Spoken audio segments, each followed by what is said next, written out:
The evening had been quiet, with the kind of peaceful stillness that only a small town like Willow Creek could offer. The lights of the house were dimmed low, and the soft hum of the refrigerator was the only sound that broke the silence. My husband, Jeff, had fallen asleep in front of the television, as he always did after a long day at work, and the only other person in the house was Noah, my 20-year-old stepson, who had been out at a party with his friends. I was finishing up some last-minute chores in the kitchen when I heard the door creak open. I didn't expect him back so soon. Most nights, Noah stayed out late with his friends, but tonight he came back quietly, almost like he was trying to slip in unnoticed. I didn't think much of it at first, but then, as I continued washing the dishes, I heard the sound of the shower turning off upstairs. I guess I didn't even realize how late it had gotten until I heard the soft thud of his footsteps coming down the stairs. He didn't even call out or announce himself. He just walked into the room, the door to the kitchen opening without a sound. I remember the moment he walked in so clearly. I wasn't prepared for it, not at all. Noah was standing in the doorway, a towel wrapped around his waist, his chest still glistening with droplets of water. It wasn't even the fact that he was shirtless, something that, honestly, shouldn't have made me feel the way it did. It was how different he looked now, how much older, how much more man he had become. I had always thought of Noah as the quiet, lanky teenager who was never quite sure of himself, the one who mostly kept to his room or played his guitar by himself when no one else was around. But this Noah, the Noah standing in front of me now, the one whose eyes held a glint of something more mature and sharp, was an entirely different person. His broad shoulders filled the doorway, and the muscles of his arms and chest were now unmistakable, toned and defined, the kind of body that only comes with hard work and time. I realized in that instant that I hadn't really seen him for who he was becoming. I had been so focused on being his stepmother, on keeping the boundaries of our relationship clear, that I hadn't noticed the transformation right in front of me. But now that I saw it, I couldn't unsee it. I quickly turned away, feeling my heart skip a beat, my breath hitching as I fumbled to grab a plate from the counter, anything to focus on other than the sudden, undeniable shift in the air between us. But the damage had been done. It wasn't like I had been looking at him in some romantic way. It was just that the man he had become suddenly felt real, and it threw me off. It was like I was seeing Noah for the first time, not as my stepson, but as a grown man, and I couldn't ignore the flutter in my chest, the strange, unfamiliar pull that tugged at me when I realized how close he was standing, how much bigger he was now than he ever used to be. Noah seemed completely unaware of how unsettled I felt. He was still wiping his hair with the towel, casually moving about the kitchen, seemingly oblivious to the tension that had sprung up between us. But I wasn't sure if he noticed the way I couldn't stop glancing at him, my eyes flicking to his body involuntarily, tracing the lines of his chest and his arms. I knew it was wrong to look at him like that. After all, I was his stepmother, and I had a responsibility to be a role model, to keep things in place, to make sure we maintained boundaries. But the truth was, no matter how hard I tried to focus on the dishes or pretend like everything was fine, my mind kept drifting back to him. "You're up late," he said, his voice suddenly breaking the heavy silence. His voice was deeper now, with an edge of confidence that made my stomach flutter. "Couldn't sleep?" he asked casually, leaning against the kitchen counter as if everything were perfectly normal. I forced a smile, trying to maintain some semblance of composure. "I'm just finishing up some things," I said, my voice sounding more nervous than I intended. Why was I nervous? This was Noah, my husband's son. Why was I suddenly acting like I wasn't sure of what was going on in my own body? "Well, don't let me keep you," he said with a smirk, though there was something in his eyes that made me feel like he knew exactly what was going on inside my head, like he could sense the shift in me. He took a step closer, and I felt the distance between us shrink, the space between us suddenly feeling too small. It didn't help that Noah had grown up into this man right before my eyes. His presence was commanding, and in that moment, it was impossible not to feel the weight of his physicality. The last time I had really paid attention to him, he had still been the quiet kid at the dinner table, never really speaking up, his face still soft and youthful. But now, standing there was something undeniably masculine about him. I could feel the heat creeping up my neck, my pulse quickening in a way that made my skin feel too tight. He wasn't a little boy anymore. He was a man, and there was something about it that made me feel disoriented. The fact that I was his stepmother only made the entire situation worse. I should have turned away. I should have acted like nothing had changed. Like I didn't feel this weird fluttering in my chest every time my eyes wandered back to him. But I didn't. I couldn't. And when Noah finally turned to leave the room, I felt this strange emptiness rush in, this hollow ache that I couldn't explain. He was leaving, but in my mind, he was still standing there.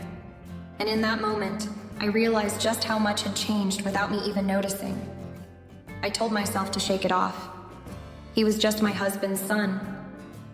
But deep down, I couldn't ignore the fact that I was seeing him differently now, and I didn't know how to stop it.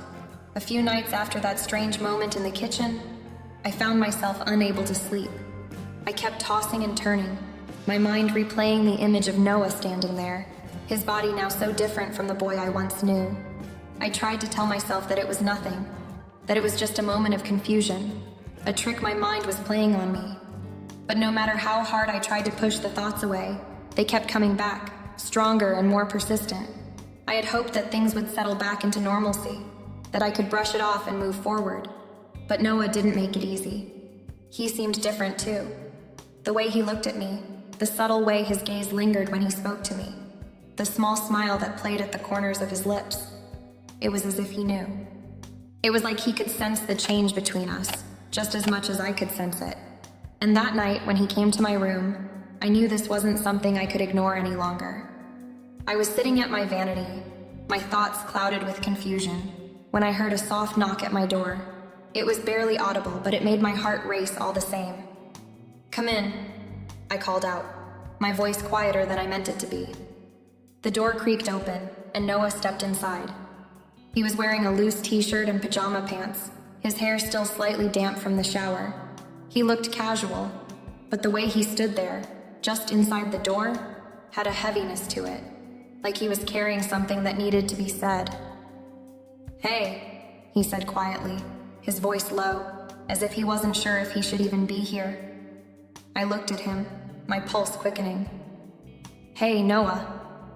Everything okay?" I asked, even though I knew something was off. His face was serious, not his usual calm or neutral expression, but something more intense, like he had something weighing on him. Noah shifted on his feet, not quite meeting my eyes, but there was something in the way he carried himself, something that said he wasn't here just for small talk. "I've been thinking," he said slowly, his words careful, measured. "About the other night." I froze. My breath caught in my throat. The other night. The night he had walked in, all grown up and unknowingly disorienting. The night I couldn't stop thinking about. I felt a knot tighten in my stomach, a mix of dread and curiosity. I couldn't speak for a moment, not trusting my voice. Finally, I managed to say, "What about it?" "I know things have been different," he said, his eyes meeting mine for the first time since stepping into the room. There was an honesty in his gaze, and I felt a shiver run down my spine. "And I've noticed it too," he continued, his voice quiet but steady. "I've noticed the way you look at me, and I can't help but wonder if you feel it too." My heart thudded painfully in my chest. I hadn't realized how much he had been aware of, how much he'd been picking up on. It made me feel exposed, vulnerable in a way I hadn't expected. He wasn't just talking about the moment in the kitchen. I realized now that he was talking about something deeper, something that neither of us had wanted to acknowledge. "I don't know what you mean," I said, my voice shaky, even though I knew it was a lie. I could feel my cheeks flush with heat, a mixture of guilt and something else I couldn't quite name. Could he really be talking about the way I felt? He took a small step forward, his eyes never leaving mine. "I think you do," he said softly. "I think you feel it too." His words hung in the air, heavy and unspoken, like a challenge. A part of me wanted to deny it, to brush it off, to pretend like I hadn't felt the same pull. But another part of me, well, that part knew exactly what he was talking about. I wanted to say something, anything, to stop this conversation, to push it away. But I couldn't. The truth was, I couldn't deny that something had shifted between us, and I wasn't sure anymore if I even wanted to. We stood in silence for a long moment, neither of us moving. Then suddenly Noah took a step closer, closing the gap between us. He looked at me, his gaze searching, as if waiting for me to say something, to confirm what was happening in the quiet space between us. And then, without warning, he reached up and gently cupped my face in his hand. I didn't pull away. I didn't move. I just stood there, my breath shallow, my heart pounding, as Noah's hand lingered on my skin. There was something in the way he touched me, something tender, but also something more. He was waiting for me to respond, and deep down, I knew that responding meant something I wasn't ready for. But I couldn't stop myself. Before I could say anything, before I could process what was happening, Noah leaned in, and his lips brushed softly against mine. I froze, my eyes wide open for a moment, unsure of what to do. But the moment his lips met mine again, deeper this time, I couldn't hold back. A mix of confusion, desire, and guilt surged through me as I kissed him back, almost involuntarily. It was slow at first, hesitant, as if neither of us quite knew where this was leading, but it quickly turned into something more intense, more desperate. When we finally broke apart, our breaths mingling in the space between us, Noah's eyes were filled with something I couldn't quite understand. "I knew you felt it," he whispered, his voice hushed but filled with certainty. "I knew you'd feel it too." I stood there, my heart racing, unsure of where to go from here, but knowing that nothing would ever be the same again. The kiss was still fresh on my lips, lingering in my thoughts and my body as I sat on the edge of my bed that night. It felt as though my entire world had shifted in that one moment. One small action, a brief lapse in judgment, had thrown everything I thought I knew about myself, my family, and the boundaries I'd always kept so carefully in place into chaos. I had kissed Noah, my stepson, the one person I never imagined I'd ever have feelings for, let alone desire. I told myself it wasn't real, that it was just a momentary lapse of reason, a fleeting mistake. But the more I tried to convince myself, the more the feeling only grew stronger. And when Noah had left my room, I had been left alone with the reality of what had happened, and the weight of the guilt that was now pressing down on me. What did this mean? For him? For me? For Jeff? My husband? His father? I had always been the one who kept things in control, the one who followed the rules and kept my emotions in check. But now, with this newfound attraction to Noah, everything felt out of control. I couldn't let this happen again. I couldn't let myself go down this path. But the truth was, deep down, I wanted to. I wanted to feel that connection again, the way his lips had felt against mine, the warmth of his body just inches away from mine, the way his touch made me feel alive in a way I hadn't in years. The temptation was like a drug, and every second that passed only made it harder to fight. The next morning, I couldn't look at him the same way. It was as though something unspoken had changed between us, something that neither of us could ignore. I could feel his eyes on me in the kitchen as he poured his coffee, his gaze a little too intense, a little too knowing. The tension between us was unbearable, but I couldn't let myself go there. I couldn't. My marriage, my life with Jeff was too important. Noah was his son, and I was his wife. We were family, and this kind of thing, it was wrong. My mind raced with all the reasons I shouldn't feel this way, shouldn't want him. And yet my heart betrayed me. Every time I saw him, every time he looked at me, I couldn't shake the pull. I had never felt this kind of attraction in my marriage before. There was always love, of course, but not this. This was something deeper, something dangerous. I spent the whole day avoiding Noah, trying to put some distance between us, but it wasn't easy. I found myself second-guessing every little interaction. Was I looking at him too long? Was I standing too close? I felt as though I was walking on eggshells, terrified that any misstep would lead us further down this dangerous path. Later that evening, when Jeff was out with some friends, I found myself sitting on the couch alone. I'd been restless all day, pacing through the house, trying to ignore the fact that Noah's presence seemed to fill every room. I couldn't concentrate, couldn't focus. My thoughts were consumed by the kiss we shared, the taste of him still lingering in my mouth.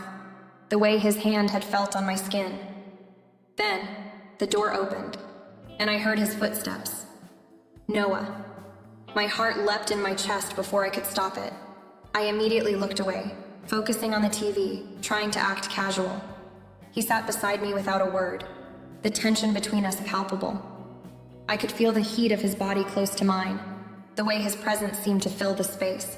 He didn't speak at first, but I could feel his eyes on me. He was waiting for me to say something. God, what was I supposed to say? I could feel the pull of his gaze, the same way I had the other night, but this time there was a different energy in the air. It was charged, thick with the unspoken words that hovered between us. Finally, Noah broke the silence, his voice quiet, almost hesitant. "We can't keep doing this," he said, his words coming out slow and deliberate like he was testing them. "I can't keep pretending like nothing happened." I swallowed hard, my throat dry. "I know," I whispered, my heart sinking. I didn't want to admit it, but I couldn't deny it either. I couldn't ignore the way my body still craved him, how much I still wanted him. It was like an ache I couldn't ease, a need that wouldn't go away. "We can't, Emily," Noah continued, his voice low but filled with intensity. "But I can't stop thinking about you either. I need you." The words hit me like a punch to the gut, and for a moment I was paralyzed. I knew I should pull away, tell him to stop, to never speak like this again. But part of me, the part that was afraid of losing the connection we had, was too weak to do anything but sit there, listening. I turned to him, my face inches from his, my breath coming shallow. "This is wrong," I said, my voice trembling. "We can't do this. We're family. You're Jeff's son." "I know," Noah replied quietly, but his hand reached out to touch mine, the touch soft, almost desperate. "But I don't care. I can't stop myself, Emily. I can't stop wanting you." His words sent a thrill through me, even though I knew it was wrong. The fear, the guilt, the temptation, it all swirled inside me, a chaotic mix of emotions. I knew what we were doing was dangerous, that if anyone found out, it would ruin everything. But in that moment, I couldn't deny how much I wanted him too. We sat there, staring at each other in the dim light, both of us fighting the temptation we knew could tear us apart. And even though my mind screamed for me to stop, my body was already too far gone. I couldn't resist. I didn't want to resist. The fear was still there, buried deep down. But the temptation, it was overwhelming. I could feel myself giving in, piece by piece, and I couldn't tell if it was a mistake or if this was just the beginning of something neither of us could control. The next morning, I woke up with a sense of dread hanging over me. The events of the night before felt like a distant dream, an overwhelming, surreal dream that I couldn't shake off. Noah's confession, the kiss, the unspoken words. We were both tangled in something we didn't know how to untangle. I felt the weight of it all, pressing down on my chest, and I knew I couldn't continue like this. But as much as I wanted to put distance between us, I couldn't. There was a part of me that kept coming back to him, to that pull, to that attraction. And then, just as I thought I could breathe again, I heard the familiar sound of the front door opening. It was Jeff. I froze. My heart skipped a beat, and for a moment I couldn't move. My mind raced. What if he knew? What if something in the air had changed? What if he sensed that something was off between me and Noah? But no, that wasn't possible. There was no way anyone could know. No way that Jeff could suspect what had been happening between us. I quickly jumped out of bed, trying to collect myself. I grabbed the nearest sweater and pulled it over my head, trying to calm my racing heart. But it felt like the walls were closing in around me. I couldn't breathe. My thoughts were all over the place. What if Noah and I had been too obvious? What if Jeff saw through our charade? As I rushed downstairs, I could already hear Jeff's voice, warm, casual, like nothing had changed. He was home earlier than expected, and I didn't know how to act.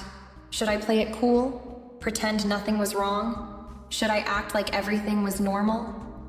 My mind felt foggy, and I could hear Noah's footsteps too as he walked down the hallway. His eyes met mine briefly, but neither of us said anything. The moment we had shared the night before seemed to hang between us like an invisible weight. "Hey," You're up early, Jeff said, looking at me with that easy smile of his, not a hint of suspicion in his voice. I nodded, forcing a smile. Yeah, just couldn't sleep. How was your trip? Good, he replied, setting down his suitcase with a casual sigh. Glad to be home, though. It's been a long week. I nodded again, feeling the tension between Noah and me growing more and more unbearable with every passing second. It was as if we were all playing pretend, like everything was fine, when in reality everything was far from fine. The guilt was suffocating, and Noah seemed to sense it too. He stood just a little too still by the door, like he was waiting for me to give some sort of signal, waiting for me to break the silence and say something, anything, that would make all of this feel less wrong. But I didn't know what to say. The more I tried to focus on Jeff, the more I felt the weight of the secret growing inside of me. The more I felt the burning pull to Noah, right there in the same house. I tried to keep my emotions in check, to push them down, but I couldn't stop the way my heart raced when Noah came too close, when his presence in the room felt too overwhelming. Every time Jeff turned his back, every time the three of us were together in the same space, it was like there was an elephant in the room. A dangerous, forbidden elephant that neither of us wanted to acknowledge, but we couldn't escape. Anything you need help with? Noah asked, his voice a little too casual as he looked at Jeff. No, all good, Jeff said, slinging an arm around Noah's shoulder, pulling him in for a half hug. How you been, kid? Noah smiled, but there was something in his eyes, something I couldn't place. It was like he was hiding something, like there was a secret between us that only he and I knew. And the worst part was, I was no better. Good, Noah replied, his voice barely above a whisper. Just been keeping busy. I wanted to say something, to end the silence, to fill the room with some kind of normalcy. But the truth was, everything felt broken. The barrier that had existed between us before, the one that had kept me from ever seeing him as more than Jeff's son, had vanished. And I couldn't rebuild it. I couldn't go back to pretending things were the way they used to be. Not now, not after everything that had happened. Why don't you go get settled in, Noah? Jeff said, turning toward him. I'll catch up with you in a bit.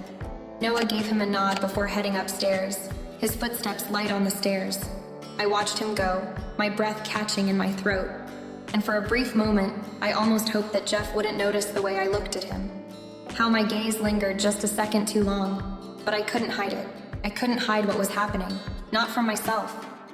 And as Jeff turned toward me, I tried to mask my emotions, tried to make my face look neutral, but nothing felt neutral anymore.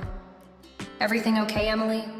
Jeff asked, his brow furrowing in concern. Yeah, of course, I lied, forcing another smile. Just glad you're back. He seemed to buy it, giving me a soft smile before stepping into the kitchen. But I knew something was wrong. We had been drifting apart for a while, but now, everything felt like it was hanging by a thread. And as I stood there, silently watching Noah disappear upstairs, I couldn't shake the feeling that things between us were already changing, maybe beyond repair. And that terrified me. Because I knew this wasn't just a phase. This wasn't just some fleeting moment. What was happening between Noah and me was real. It was undeniable.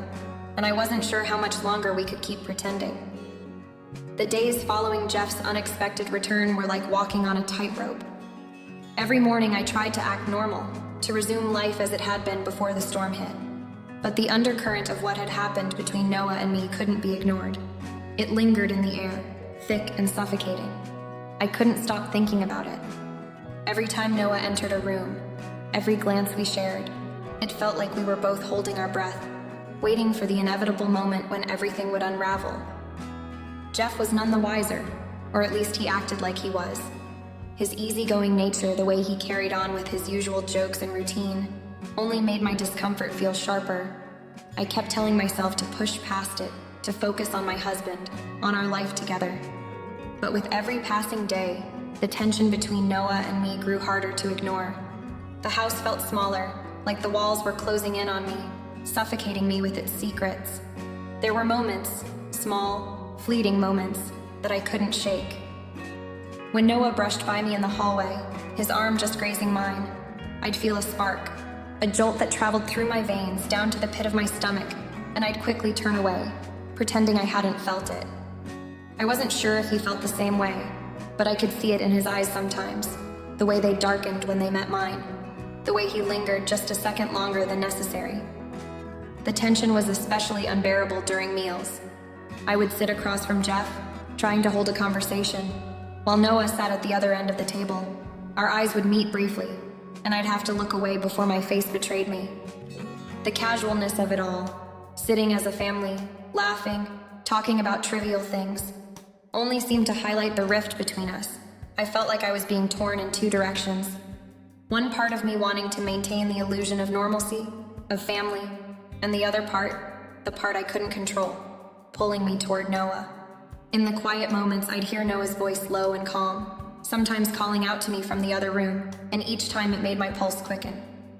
It was nothing more than a casual greeting, but to me, it felt loaded with meaning. I couldn't tell if he was just being polite or if he was testing the waters, seeing if I would react. But I couldn't let myself react. I couldn't let things spiral out of control, not when Jeff was so blissfully unaware. Then there were the moments when Noah would catch me staring at him, his expression unreadable. My heart would race, and I'd quickly look away, pretending to focus on something else, anything else. But I knew he noticed. I knew he could feel the shift between us. We were no longer just stepmother and stepson. Something deeper, something darker, had taken root between us. One evening, I found myself alone in the kitchen, preparing dinner while Jeff was out in the garage. It was a rare moment of peace, a brief escape from the overwhelming tension. But just as I was starting to relax, I heard Noah's footsteps approaching from the hallway. My body tensed. My heart skipped a beat, and I instinctively wiped my hands on a dish towel to cover the fact that they were shaking. He stood in the doorway for a moment, his expression unreadable. "Need help with anything?" he asked casually, but there was an edge to his voice, a note of something unsaid. I swallowed, trying to maintain control, trying to act like everything was fine. "No, I've got it," I replied, forcing a smile. But Noah didn't leave. He didn't move.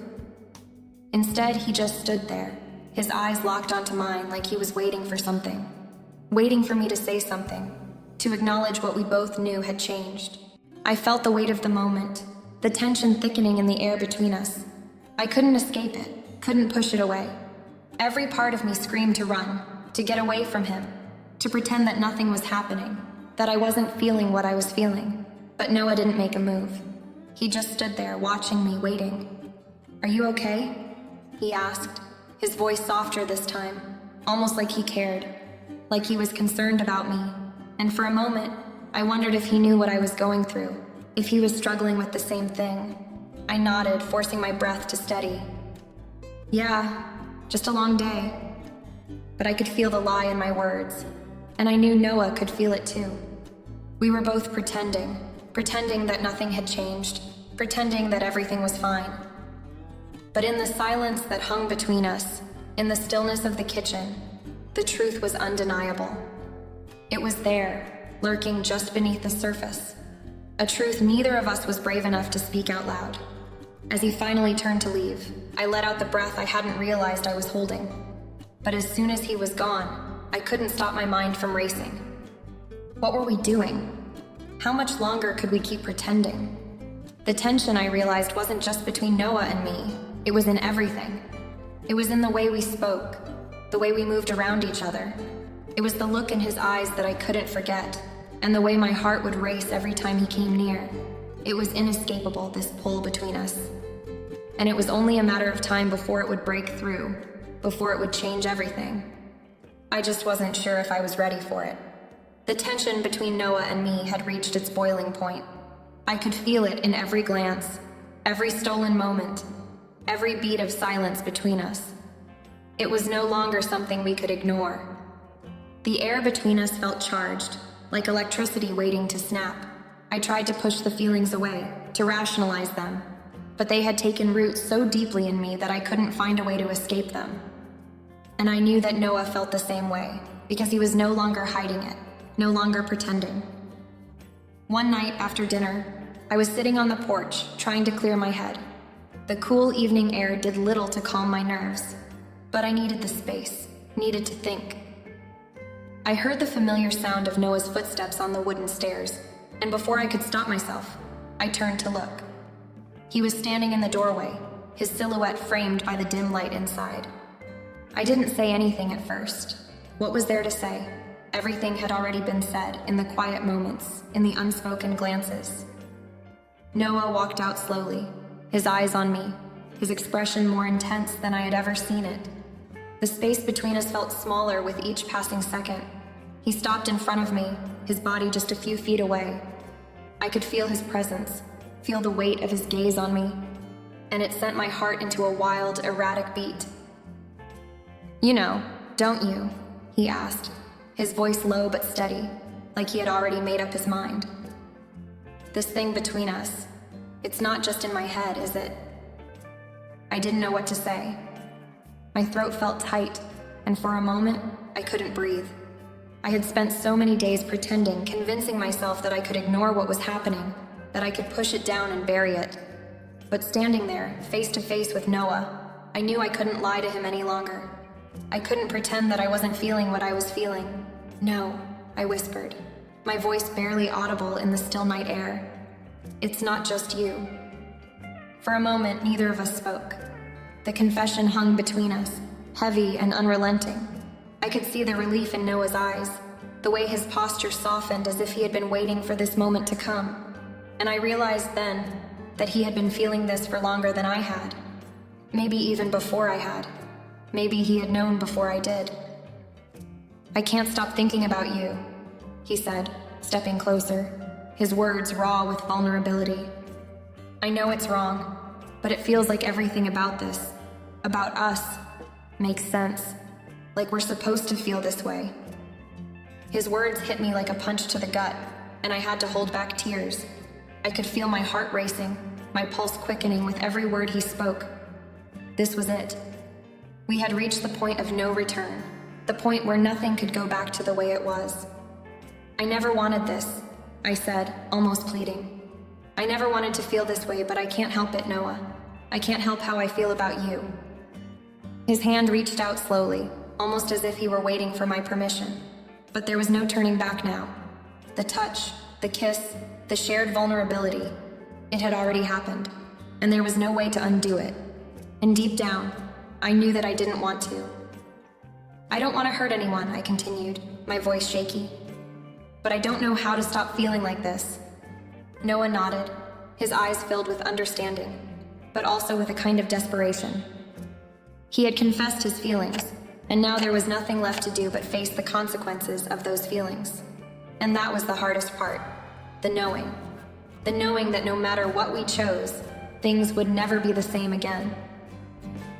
"We don't have to figure it all out right now," he said quietly, his voice a mix of hope and fear. "But we can't ignore it either. We have to decide what we're going to do with this, with what's between us."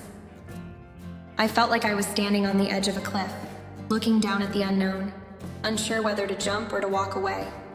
But there was something inside of me, something deep down, that told me we couldn't just walk away. The feelings were too strong, the connection too undeniable. "Then what do we do?" I asked, my voice barely above a whisper, afraid of what the answer might be. "I don't know," Noah admitted, his voice strained. "But we figure it out, together." And in that moment, I knew. I knew that I couldn't just walk away from him, from what we had, but I also knew that whatever came next, it would change everything. It would change our family, our lives, everything we had known. And no matter how much I wanted to deny it, no matter how much I wanted to go back to a time when everything was easier, I knew that this was our crossroads. The moment when we had to decide whether to take the next step, or to walk away from everything we'd shared. The future was uncertain and it scared me to death, but I also knew that I couldn't stop now, not when everything felt so real, so raw, so impossible to ignore. And so we stood there, on the edge of everything, both knowing that the only thing we could do now was move forward, no matter what that meant.